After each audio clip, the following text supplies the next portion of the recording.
Hi, this is Carrie Brownstein. This is DJ Premier. This is Darren Aronofsky. You got the RZA right here. Rose McGowan. Radiohead. Aisha Tyler. Tribe Called Quest. Fred Armisen. Prince Paul. Javier Munoz. Seth Meyers. Frankie Cosmos. Flying Lotus. Hi, we're Chaim, and you're listening to the Talkhouse Podcast.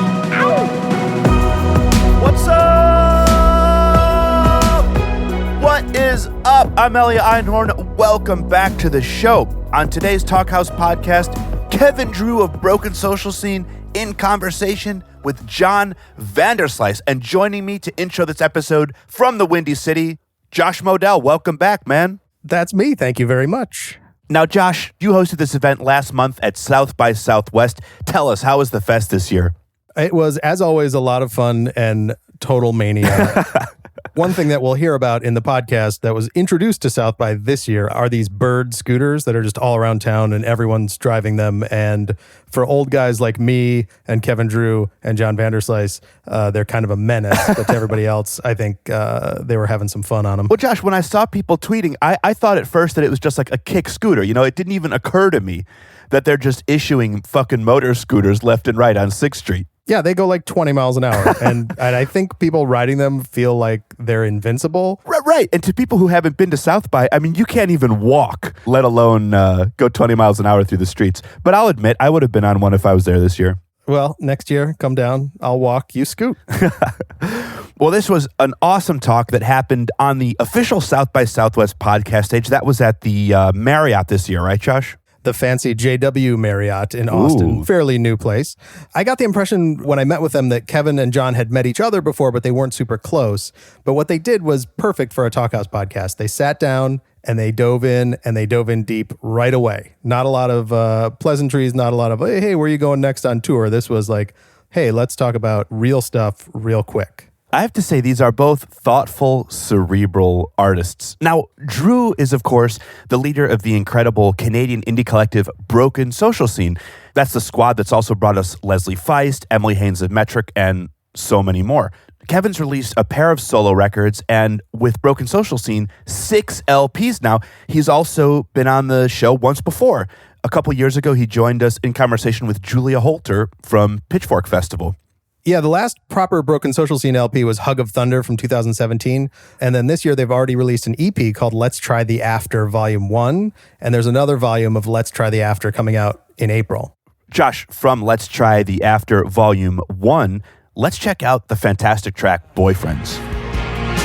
Let's get you out of here.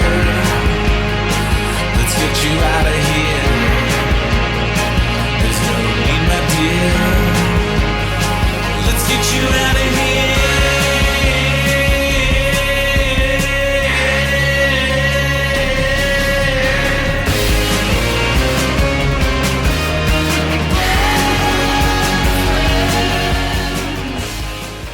Beautiful stuff, right? Amazing. Predictably beautiful. Right. Now, this is John Vanderslice's first time on the show, and I was so excited to have him on.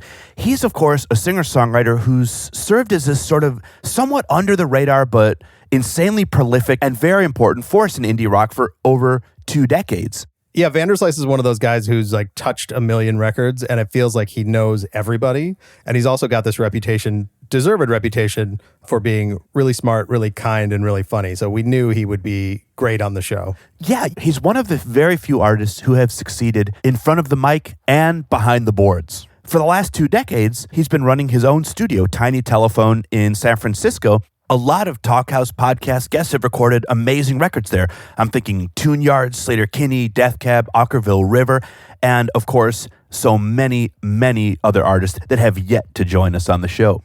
As a producer, John's worked with Spoon, he's worked with Mountain Goats. He's also put out a ton of his own material. John's newest album, The Cedars, is dropping next month. And from that record, Josh, let's check out I'll Wait For You. I got you into this, and I can't get you out of this, 'cause I'm always gonna use.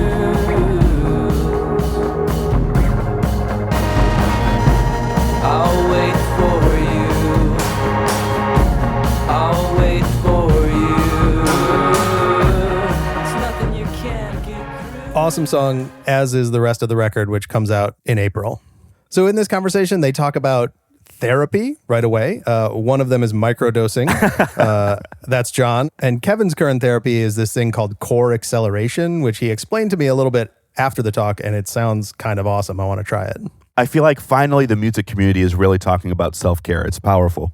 Yeah, and these guys have been around the block, and they've come out the other side, and they talk about how tough alcohol is on the road and being successful but not feeling perfect. Totally. And paying the mortgage, man. I mean, we hear all about the economic realities of running a pro studio in 2019, in the age of everyone's home studio and garage band. And then, of course, they spend some time at the end talking about those dreaded scooters. They also chop it up on Vanderslice's near-death tour experience and ordering cocaine on the dark web. Should we roll it? Yeah, let's hear it. Kevin. Hi. I'm John. It's a pleasure to be in your company. Pleasure to be in yours. I'm excited. Absolutely. Where do we want to start? It's been a while for me since I've done something like this. We start with wherever you want to start. You were educating me on the Atlanta, Philly, LA hip hop scene. Oh, yeah. So I have this theory, and it may not be true for everyone, but I have this theory that you have to have a love that's outside of the thing that you do, because the thing that you do breaks your heart so often that you don't want to go home from the thing you do and then put on let's say an indie rock record, because you've just been working on an indie rock record for 9, 10, 12 hours. So I started branching out into listening to I listened to probably 90% hip hop. And I think part of the reason was that it felt so different. First off, I don't know any rappers. I don't know any rap producers. I don't know anything about that world. But I know too much about the other world. For instance, there's this band I love called Spirit of the Beehive. They put out probably one of my top 3 or 4 records last year. They played in San Francisco, and I'm just saying this as not to diagram that bands should be nice to people at merch tables, but just to give an example of why you need to kind of branch out from these obsessions. So I saw them twice in a row. I was totally obsessed. The second time I saw them, I went up to the merch table to talk to them, and they were totally rude. I mean, you'd think that I was like that they were not operating a merch table, but they were having a private conversation, and I had a MAGA hat on or something. Do you know what I mean? It was and so it complicated I'm a very sensitive person. I grew up in the South. I prize politeness and gentility and kindness, and it rattled me. Because I was like, whoa, I love this band, and they were rude to me and my friends. It wasn't just me. I wouldn't. Could be their thing though, to sell more merch. It did. Well, we didn't buy anything. They spooked us away from the table. Real? Well, I think it could have been. Are they younger? They're not that young. Oh, there's really? I don't think there's. Yeah. Well, it's difficult probably to go from stage to merch. I don't think it is. No? I think it's really, you've done it before. I think it's really easy. I just feel like I'm going to run into them, and I just want to keep it cool. I'm going to run Spirit into of them Beehive. too. Yeah. Let's just go back. So do you find that, because I listened to your new songs and Will Call, do you find that you find yourself influenced in the studio, production-wise, by getting outside of what you're listening to? Because that was different, what I heard. Yes. Your new single, and the way that you present it and the sounds that you have. Yes. Very, very elegant Yes. and cool. And Thank you. so let's go there. Let's talk about that. You must have some influence coming in. So I would say that the highest compliment I ever got on the new record was from a percussionist who plays with me named Andrew McGuire, and he said that philosophically it feels like your album is like a rap record. And I was like, I almost started crying, because to me, and he didn't say that's good or bad, he just said that that's what it strikes me. My goal was to bring in kind of the rhythmic commitment and information of what I hear in a lot of rap records, to bring it in as far as I can in the way that we would merge drum machines and drummers and percussionists into one kind of engine, where the primary kind of directive was to have this committed rhythmic thing that was appealing and groovy and danceable to some degree, and to get out of having drums drive everything. Yeah. And also drumming, quote unquote, drum fills and cymbals and stuff that really drives a lot of, if you set up in a room with a drummer and a bass player and a guitar player, there's 70 years, the history of rock and roll is weighing on you, and it's hard to get out of that. So we went to the linear land of drum machines and then built on that. Have you, now say your studio again for me. It's called Tiny Telephone. Tiny Telephone. Now, has that influenced gear that you're buying, or do you still like the analog, or you find yourself in the box?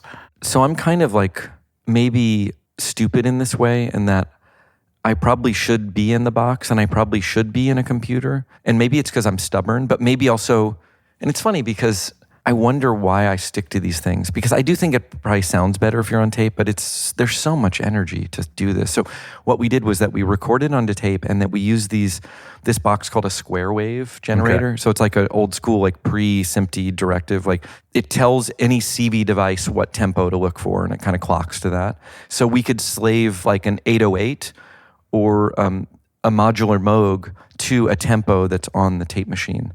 And so doing this, and it sounds so easy and elegant when you put it that way, but it's days of setup. I liked it because when it really clicked, when it really worked, when you would have like 6 or 7 things locking in with the tape machine, when it really worked, it was like the most beautiful, unknowable combination of sounds. And when it didn't work, it was like a total buzzkill. Did this time that you spent, this is your first record in how long now? 5 years. 5 years. So did you...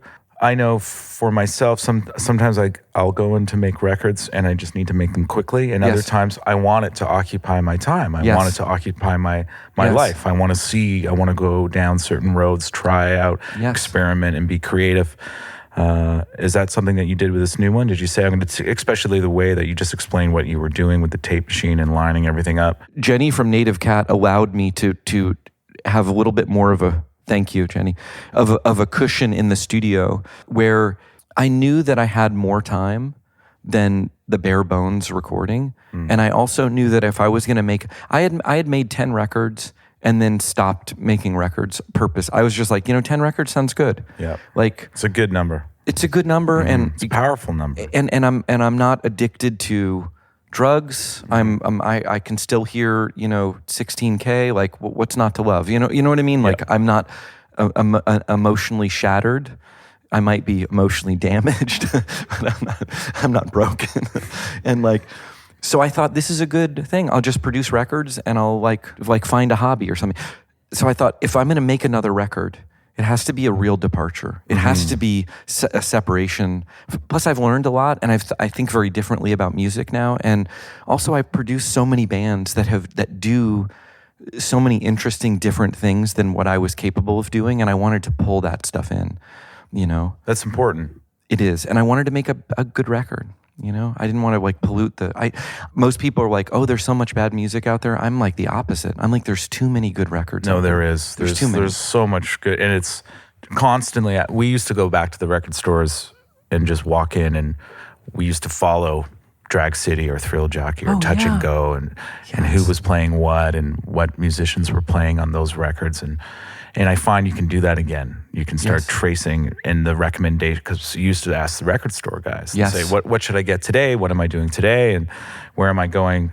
And the Moax and Ninja Tune, it was insane. Yes. And I feel like that's happening again within streaming. They recommend you're listening to this, you're listening to that, and it's endless. It's endless and it's beautiful. I enjoy it. As a musician, I've had my problems with it. Yeah.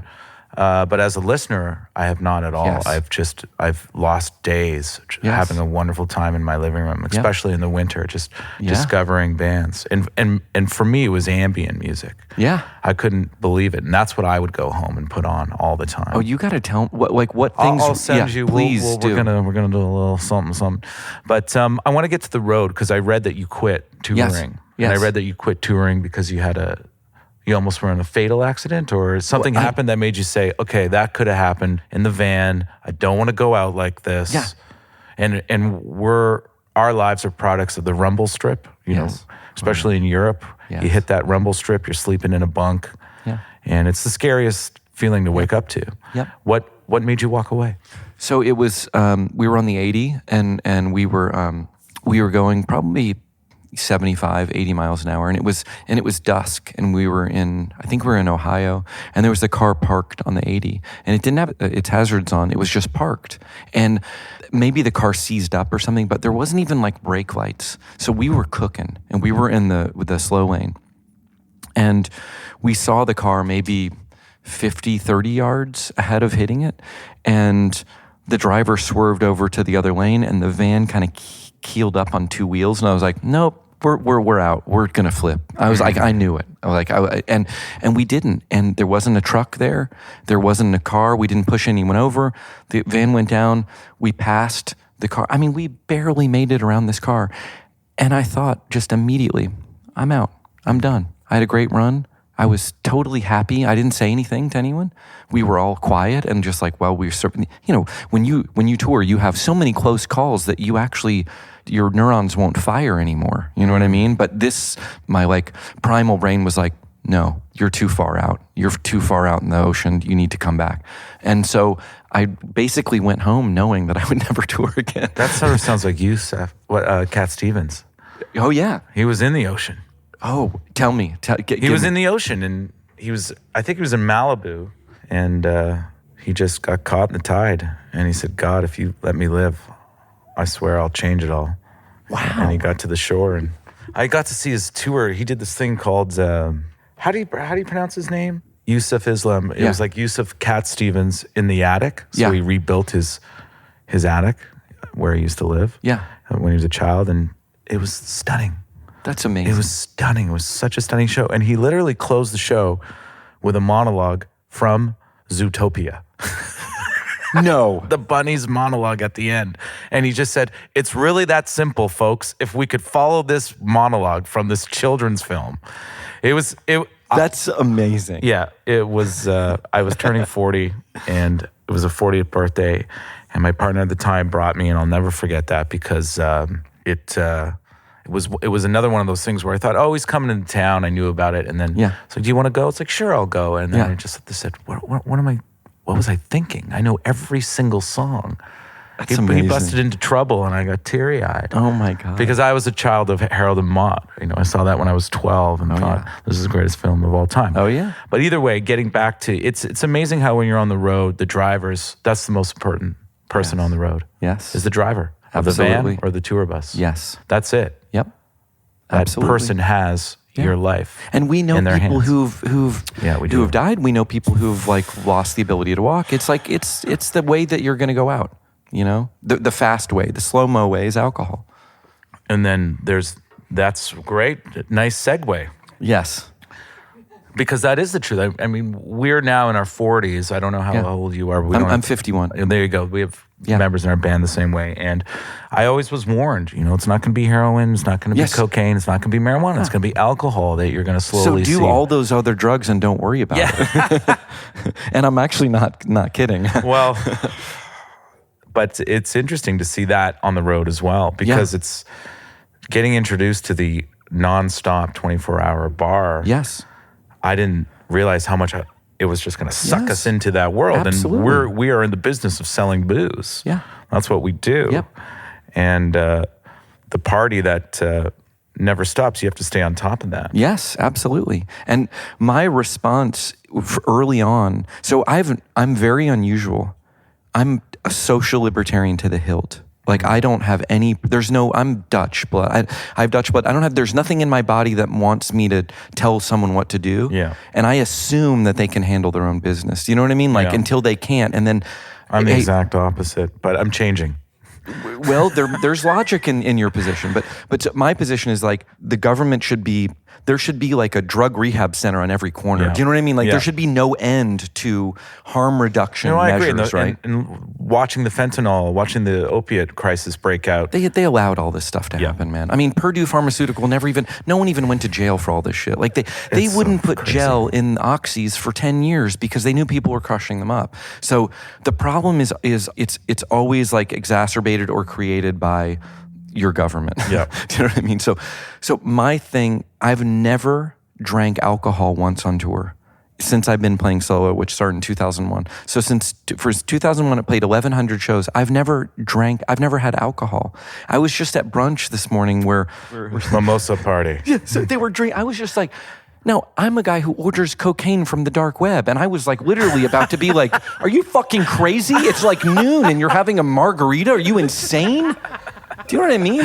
What is the dark web? Oh, I know baby. nothing about this. I and know people are starting to tell me. You need to get, but that's only if you want to change it will change your relationship to drugs. And it's probably going to be a positive thing. But the dark web is just a beautiful, highly unregulated marketplace where you can purchase very high quality drugs, and the good sellers have 4, 5, 10,000 reviews. So it's not random. It's like Amazon style. So there's Yelp reviews on the drugs that you can buy on the dark web. And there's lab reports. So like, for instance, if you buy cocaine, you can easily find a seller where there's a lab report on their cocaine, which is essentially pharmaceutical cocaine. It's like 87 to 89% pure cocaine. I've noticed a return in hallucinogenics. I've noticed that acid is really sort of... And that's dark web. That's what's happening. And it's real acid. It's good acid. It's real acid. Yes. And it's people in their later years going back and wanting to sort of re-educate their minds and not want to be a part of the neurological pathways that they've burnt with their own patterns. Yes, because they're all fucked up. Yeah, because they're all fucked up. Yeah. And we're all coming out of this like, wait a second, I don't know how to unlock that. Yes.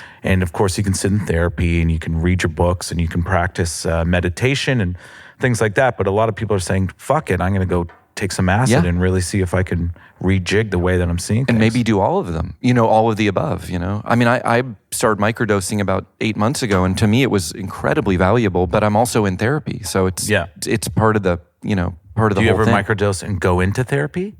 I have, because I microdose every third day. So definitely I've gone in after I microdose. Now, the whole point to microdosing is... It's exactly what you said. Like, we have these neural pathways that they're concrete, right? Mm-hmm. Like, so I was heavily traumatized as a child from like a very unstable like social family system. So for me, I have these just negative loops that I've been in forever. Yes. And I've been working on that for the last 2 years just because it just really became a toxic environment for myself and those around me. Just the rumination just kept going and going. Tell me more. How does this play out? I started studying a little bit of the neurological pathways and how we have them burned into our minds. And I've got into something, this is, if we want to go there. Yes, it's called core frequency acceleration. Yes. And it's all about frequency. And it's to say what it's like, it has that mix of Reiki and osteopath. But it's pure frequency. Tell me what Reiki is, because I don't know what that is. I'm not going to bust into that because I won't do a really well self-description of it, and I'll just sound like a fool. But anybody in the audience that wants to talk about Reiki? Thousands. We know it's energy. Okay. We're going to base it down on that, and I very much try not to throw the comments around it changed my life. But this treatment is definitely changing my life. And how does the treatment like? It basically takes away your garbage. It's like a garbage collection and just gets rid of it. But you have to be completely honest. Yeah. You can't hide from yourself, and you can't hide from anything that you've done. But you also have to. You're not really going in to sit and talk about it like therapy or explain and then get into your.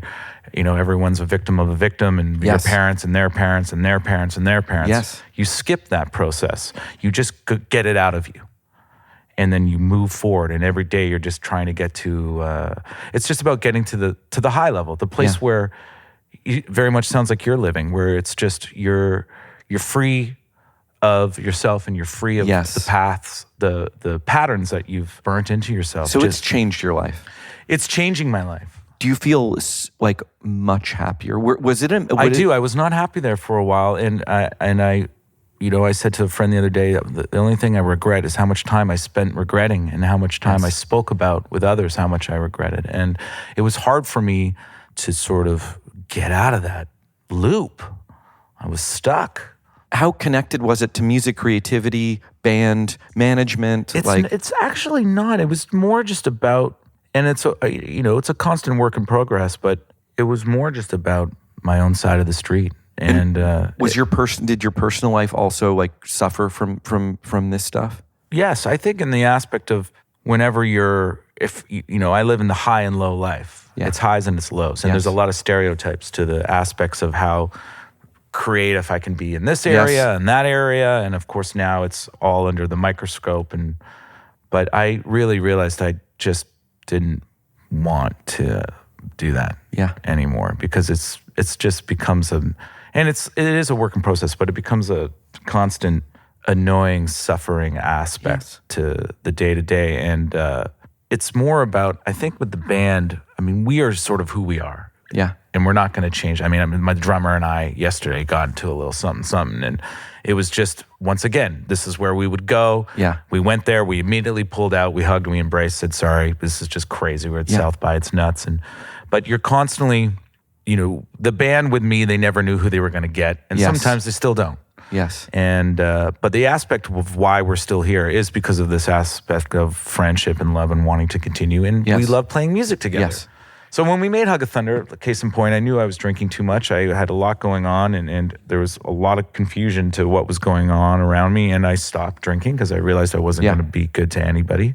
So it was a wonderful 6 months where it was a lot. You just gain patience back. That's what arrives inside of you. And then as we continued touring, we had a good time. Yeah. And we played a lot of shows, and we loved playing for the people. And we decided we wanted to keep going. So you're not going to change who you are, but you want to change your relationship to how you are involved in what you're doing and all that's and around how you. you read everything, because we can have incredibly negative emotions, but it depends on how you actually like process and intellectualize those emotions. Well, it is a state of mind, and that's something that a lot of the times I think people, and right now I've noticed that suicide is just becoming more and more just a daily topic, and a lot of people are leaving, and now a lot of shows are embracing it in bands, like 21 Pilots is blowing up, embracing the suicidal and saving the kids, but at the same time they're also introducing them to it. So there's a a misbalance there within that there's some responsibility to, and we'll see how that goes. But it seems that it's a very hot topic right now, and I wrote this play that I did back in Toronto a couple of years ago now. Dude, that's fascinating. Yeah, it was strange. I needed to do something. And how important was that for you to just get out to of write it was incredible. It was amazing. I loved it. And suicide was a main part in it. And it was about these songwriters who are angels, and all the great songs and all the ballads in the world are written by these angels, and where they try out their A&R is right when someone's about to kill themselves. So then they come in fascinating. and they sing that's their great. songs, and if they live, it's going to be a hit. And if they kill themselves, then it's not going to work. Damn. So these guys are on a total fantastic. slump. So everyone's killing themselves, and that was the play. So they had to figure out how to write a hit to save these people. And I wrote that back in sort of 2014 and 15, and then we did it in 17. And to put it on, the director asked for myself to act in it, and I grabbed a friend of mine who was a lead singer as well in a band called Billy Talent to do it with me.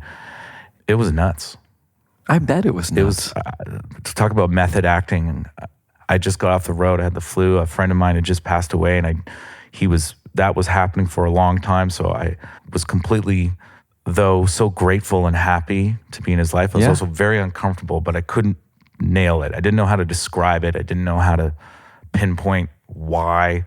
And it made me very vulnerable to enjoying a moment or not being there. Yeah. It took a while to process, to unpack, but I realized it was just really uncomfortable. And then I was throwing myself into this play where I had to be a sort of speed version of the stereotype of a diva lead singer. Yeah. And I couldn't turn it off. I didn't know what was going on for 3 weeks. I didn't know what was what. And God bless the cast and crew, because they just were really cool, and we went through and we did it. I don't think I'd ever do it again, but I very much enjoyed the writing process. Yeah. And I very much enjoyed bringing people out to the theater. Yes. Selling booze at the bar. Yes. And telling people not to kill themselves. Yes. And that's what we did. And I was just watching a show recently where the best out is suicide, and that's how you can live a much freer life, knowing you can take your life at any time. Yes. And I just find that it's becoming more and more prominent. We're seeing it more and more in obviously the vulnerable world of making art, and and the changing of the tide, and how this stuff we're getting a little more and more disposable, a little more and more pushed aside. And the voices of artists are sort of quiet now, because everyone is really, really into being able to be in their own spotlight. Yes.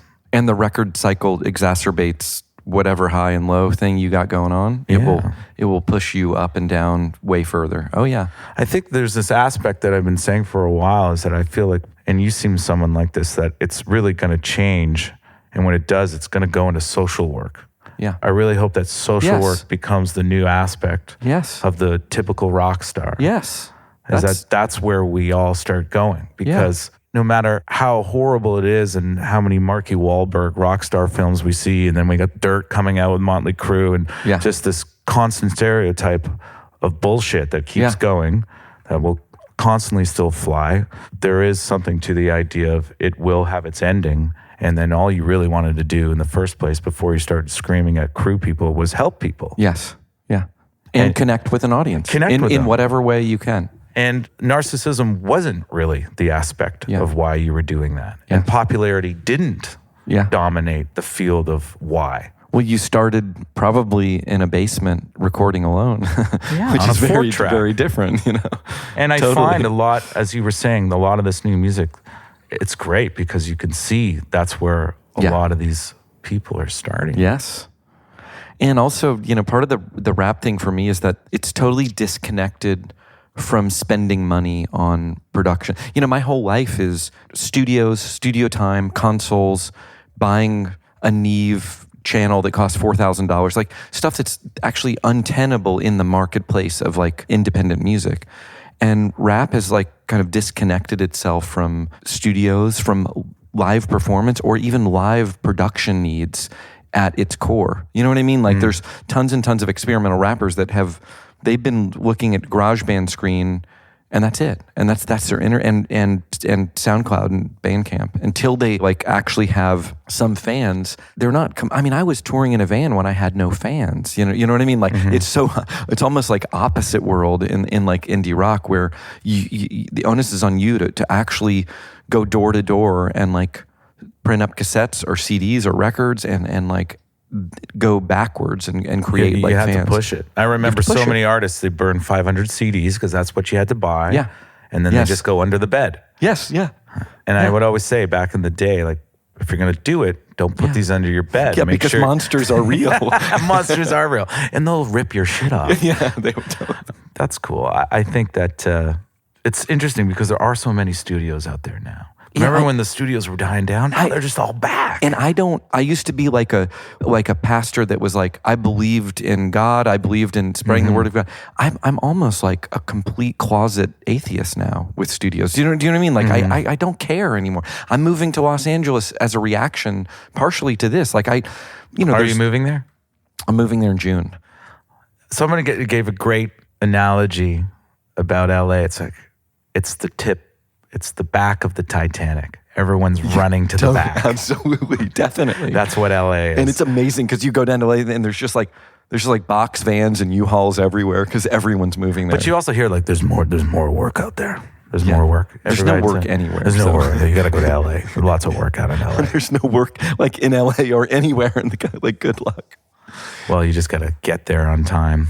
Yes. Well, for me, it's all my friends are down. You know, a lot of my friends, especially from San Francisco, like, I mean, half the city bailed down there. I have a love-hate with LA, but you know what? It's a great town. Yes, it is. And I think I used to have I think I used to be very ambivalent to LA, but we're close. I'm so close to there. Yeah, you're Cisco. And I work there, so it's like.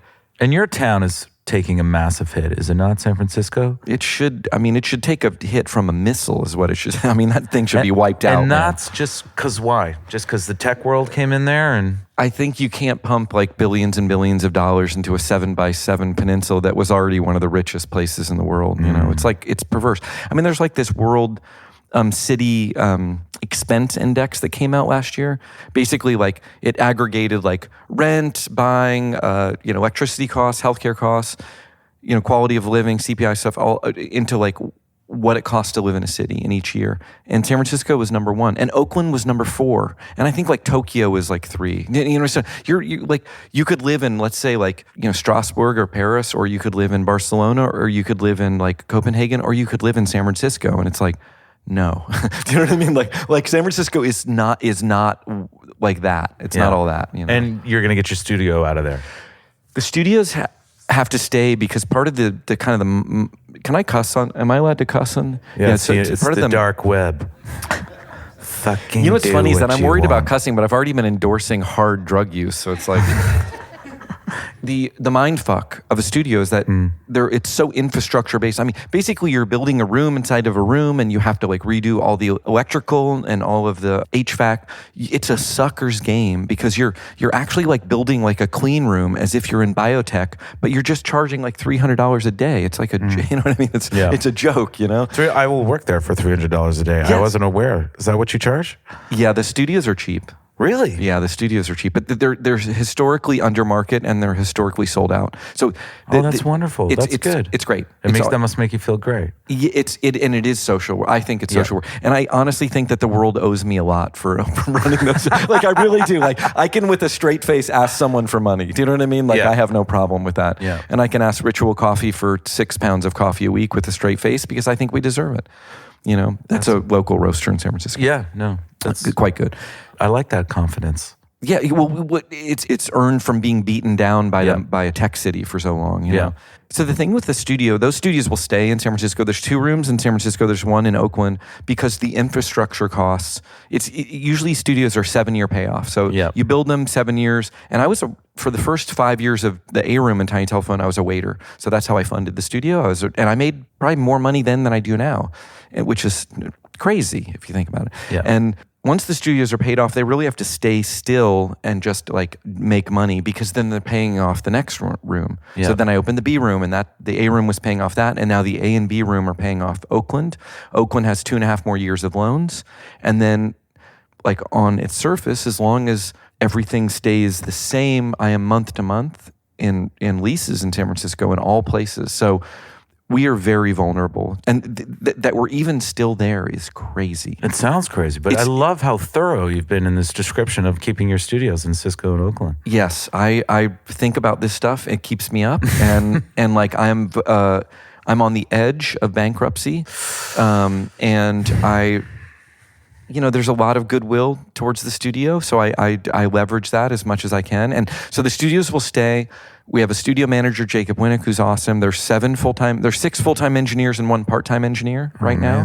3 of them are female. That's untouchable. It'll probably be majority female next year. The rate of the A room is less than it was in 2004. So we try to like make the studio affordable to independent bands that like rents, you know, repeat cycle, like where they make a record, they go on tour, and they come back and make another record. We've never advertised once. It's a very strange business model, and it was improvised over many years. That's amazing. And it's still functioning. And one day it won't function, and that's okay. I'm totally at peace with they're trying to sell the compound in San Francisco, and if they do, I'll just pull all the gear down to LA. Yeah. And you're going down there in June to work, or you have bands in mind that you're going down to work with? I mean, we don't have to talk about that either, but... Well, I'm just so enthralled by what you just said. You threw me off because I started thinking about my mortgage. I know.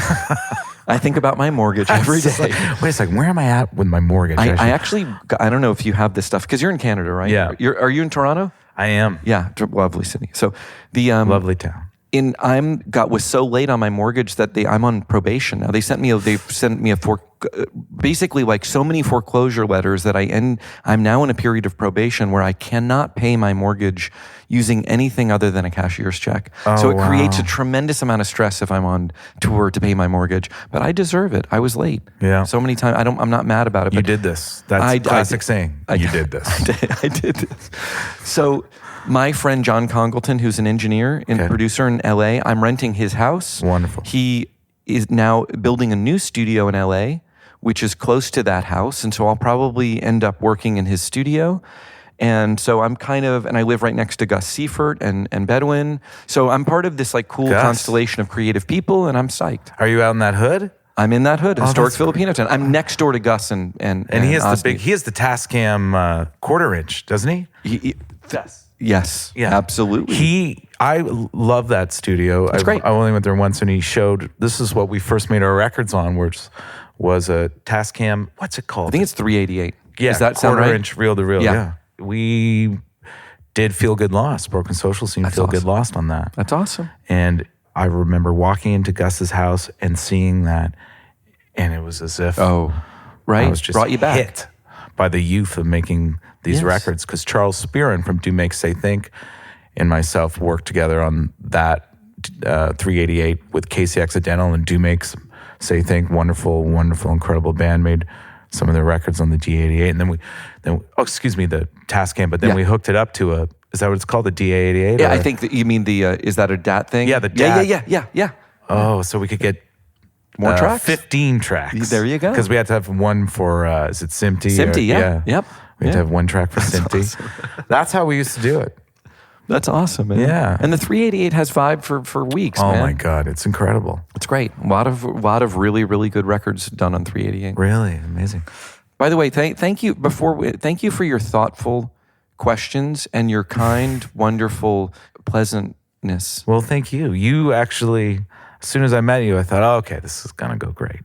I'm not really doing interviews because I don't really have anything. I totally agree. Yeah. You know, but there's other voices to be heard. Yeah. We know that. I'm just trying to keep up with the times and stay educated on them. Yes. And I think you understand this, and let's both have some closing comments, but it's not, the middle class is dead. It's gone. Yes. We live in the middle class. Yes. And the ones who want to go out and fight for the middle class, it's very difficult for them because Yes. once you're in the upper class, it's hard to turn around. Yeah. Because you're going with that flow that's Yeah. happening. And you seem like a very grateful person, which is a wonderful thing because I think a lot of us get lost in what we don't have. And it's a cycle, it's a rumination that can Yes. go on. But as you get older, I think there is so much freedom in age where you just realize this is not what I need anymore. Yes. This is not, I was saying to people, I don't need the details, I just need the answer. Yeah. Because there's so much time that gets lost in details. Yes. But it is wonderful to be sitting here with you, to be at South by. It's kind of, we're, reliving our youth. I'm sure you've done this festival many times, so have we. And it's absurd that we're here, but we're just having such a great time. Yeah. And even just throwing all your gear up and getting some guy like, you're on in 5, and you don't even have your guitars out of the cases. Yes. There's something really wonderful about that. Yeah. And It strips the veneer. Yeah. You know? And there's a camaraderie in the idea that we're still here, we're still doing it, and you're still trying to connect with the people. And I think personally for us, we still love making music and putting out music, and we just put out this new EP and we all love it. And just hearing the 2 new songs that I've heard, it's just fresh. That's awesome. And it's lovely. And I just think that that's something to be celebrated amongst a couple of guys with microphones drinking some soda water at South by Southwest. But a soda water company owned by either PepsiCo or Coca-Cola. Oh, is it really? Yes, of course. Because this world is so contaminated. Wow. Why would I just saw, where we are right now is we're at South by Southwest, and I've seen 4 scooter accidents since I've been here. We saw 2 gnarly ones last night. Oh, God, it's terrible. Yeah. It's absolutely, and that's Uber. And that's just like, there's no guidelines, there's no safety, there's no helmets, regulations. Yep. And it's a festival. And I am a social libertarian, but I actually do, if I was going to regulate anything, it would be like these scooters. Like, because I someone's going to die. Like, someone is going to die. We're going to read about it when this is done. I've seen too much. And when we take the stage, this has to stop. Yeah. You have to get this out of your city. It's madness. Your city's too beautiful for this shit. Yes. It's insane. It's ridiculous. It is. It's absolutely ridiculous. It is ridiculous. Any last minute questions about scooters? Anyone? No? Okay. John, last words, please. Where are we time-wise? We're in the infinite dark web. There's no time. Oh, evidently, I have to choose between 2 roads: infinite no time or 2 minutes. Where David. we're going, there's no road. Okay, I do. You mentioned like being appreciative. I do feel appreciative, and I think that part of that is that I'm sure we both deal with depression. If you deal with stuff and you actually face it and you survive it, you either come out crazy as fuck or like really humble. And I just chose the brighter of the 2 roads. So I feel really happy that I'm alive. That's amazing. And it feels like everything feels like gravy to me. You know. I love it. I still feel sorry. Yeah.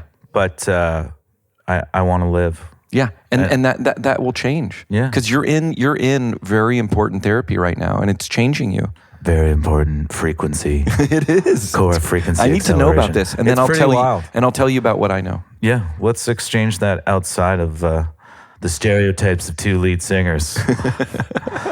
But thank you, John. I appreciate it very much. Kevin, it was a pleasure talking to you, and thanks for Talkhouse for doing this. And thank you, Josh. Talkhouse. Thank you, Kari. And thank you. What's your name? Crowd claps. Thank you, here. Sean. Yes. Thank you, Sean. Thank you. Thank you, everyone. John, Kevin, thank you so much for joining us on the show. Listeners, if you enjoyed today's episode, definitely make sure to check out New Broken Social Scene and John Vanderslice music, both coming in April. And of course, check out Kevin's chat with Julia Holter from our archives. You can find Talkhouse on iTunes, Stitcher, Spotify, or wherever fine podcasts are sold. And guess what? We're selling these for free. Josh, you got a couple pictures at the talk that'll be showing up on our socials. That's at Talkhouse across the board. I want to give a big thanks to Cadence 13 and South by Southwest for having the Talkhouse as part of their official podcast lineup again this year. We had an awesome time last year. We loved it this year. Josh, I think we might be back next year. I certainly hope so.